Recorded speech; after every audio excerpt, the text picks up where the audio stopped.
Bon matin. Devine de quoi je m'en viens de parler. Ah ouais, écris-moi les dans mes commentaires. Prends un guess. Je compte jusqu'à 3. 1, 2, 3. T'écris quoi? T'as-tu écrit gestion? Parce que si c'est ça, je sais pas ce que t'as gagné, mais clairement, c'est un bon guess que t'as eu. Ah ouais, je m'en viens de parler de gestion parce que Caroline, qu'on n'a pas fini de parler de ce sujet-là. Puis on n'aura pas fini d'en parler tant aussi longtemps que t'aurais pas trouvé une façon efficace de faire de la gestion. Et là, souvent, ouais, mais là, je fais quoi, Sandra, comme gestion pour ça? Hey, je pourrais pas te dire ça de même. Pas parce que j'ai 20 ans d'expérience en éducation canine que je suis capable de trouver un moyen de gestion qui va être efficace à 100% du premier coup avec ton chien que je connais pas. OK? Ça se peut que tu aies besoin de tester des choses. Ça se peut. Puis ça se peut même que tu aies besoin d'entraîner préalablement de la gestion. Ça se peut qu'on ait besoin de défaire des croyances limitantes aussi pour t'aider à intégrer de la gestion. T'sais, la gestion, je dis souvent, c'est la première étape. C'est la première étape du plan. Mais des fois, il y a des prérequis pour pouvoir intégrer cette étape-là. Je parlais à quelqu'un dernièrement qui me disait que son chien vocalisait beaucoup en camping. Puis je lui mentionnais qu'une façon super efficace de gérer ça, ben, c'est de ne pas amener son chien en camping. Puis elle me disait que c'était impossible. Puis ça arrive des fois que c'est vrai que c'est pas possible, que ce type de gestion-là se fait pas.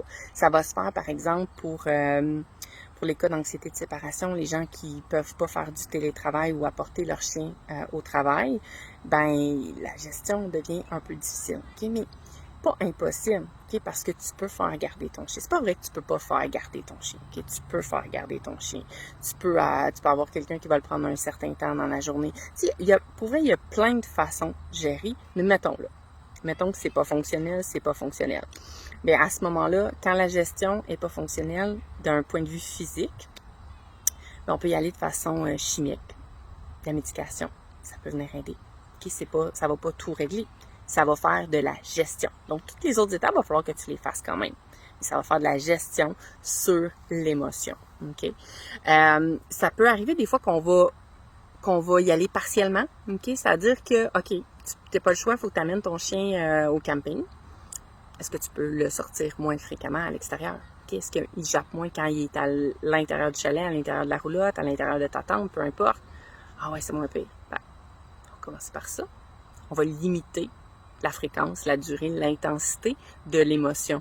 Okay? Ça se peut que la gestion soit pas 100% efficace, mais déjà qu'elle soit un peu, ça va venir t'aider. Puis quand tu prends tout ce qui fait réagir ton chien dans une journée, okay? Tout ce qui crée des débordements émotifs, puis tu mets en place des stratégies de gestion, tu vas voir que ton overflow, ben, tes débordements vont être de moins en moins fréquents. Tu vas en avoir quand même, mais ils vont être moins fréquents. Puis souvent, la gestion, je vais dire que c'est pour empêcher une connexion neurologique d'être empruntée. C'est vrai. OK. Donc, pour en créer une autre en parallèle, il faut empêcher celle-là de se manifester. Puis, dans certains cas, on va être plus drastique sur notre gestion. Ça va être super important pour avoir des résultats.